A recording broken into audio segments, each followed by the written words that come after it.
जय श्री राधे दोस्तों, आशा करती हूँ आप सब स्वस्थ होंगे। तो आइए सुनते हैं आज की कहानी। कहते हैं एक परिवार में 3 भाई और उनकी एक बहन थी। बड़ा भाई और छोटा भाई पढ़ने में दोनों बहुत तेज थे, लेकिन जो मंझला था उसका पढ़ाई में मन नहीं लगता था। वो पढ़ने में बहुत कम था।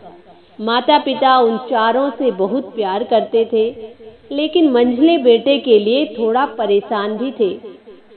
कुछ समय बाद बड़ा बेटा पढ़ लिख कर डॉक्टर बन गया और जो छोटा बेटा था वो भी इंजीनियर बन गया, लेकिन मंझला बिल्कुल अनपढ़ बनकर ही रह गया। अब थोड़ा समय और बीता, उसके बाद बड़े बेटे और छोटे बेटे की शादी हो गई।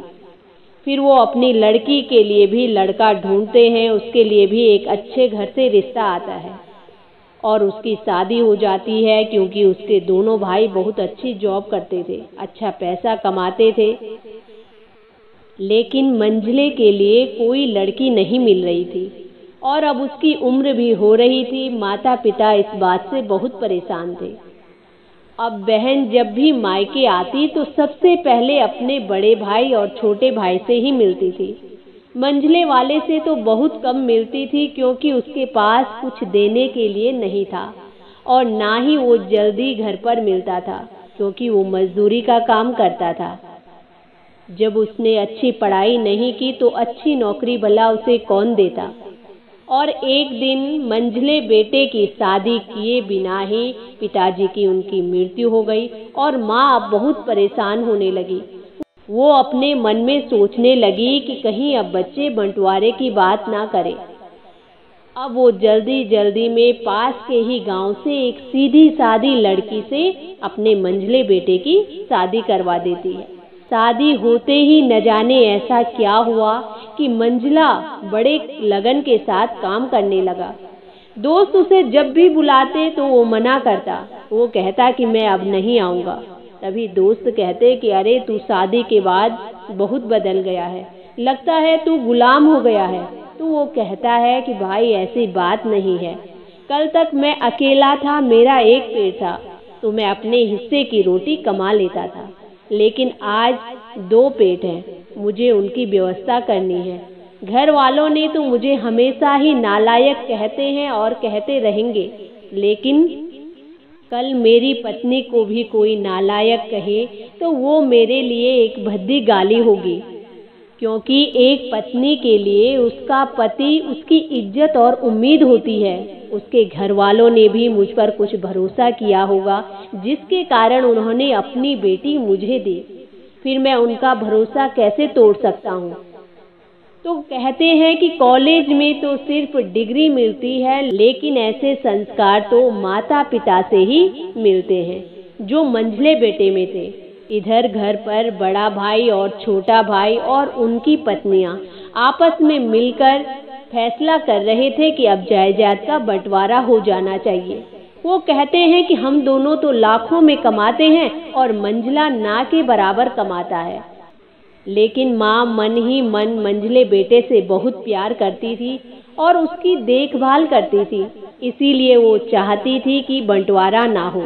उसने बंटवारा रोकने के लिए बहुत प्रयास किया, लेकिन दोनों बेटों ने अपनी माँ की बात नहीं मानी और बंटवारे की तारीख तय कर दी।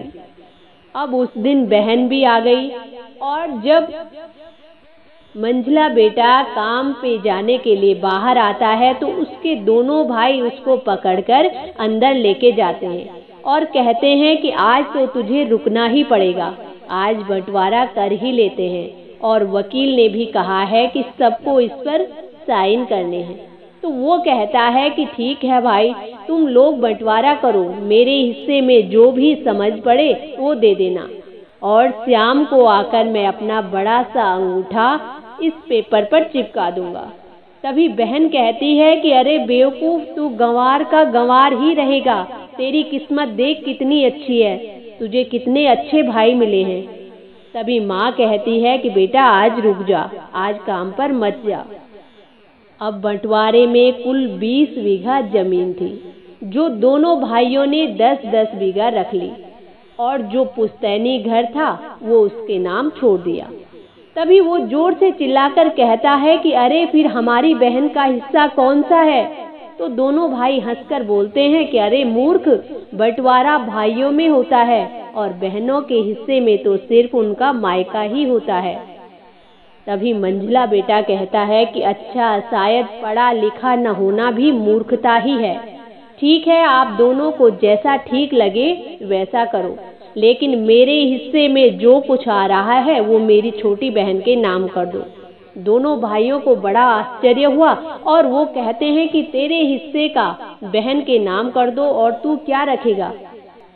तो वो अपनी माँ की ओर देखते हुए मुस्कुराकर कहता है कि मेरे हिस्से में माँ है ना।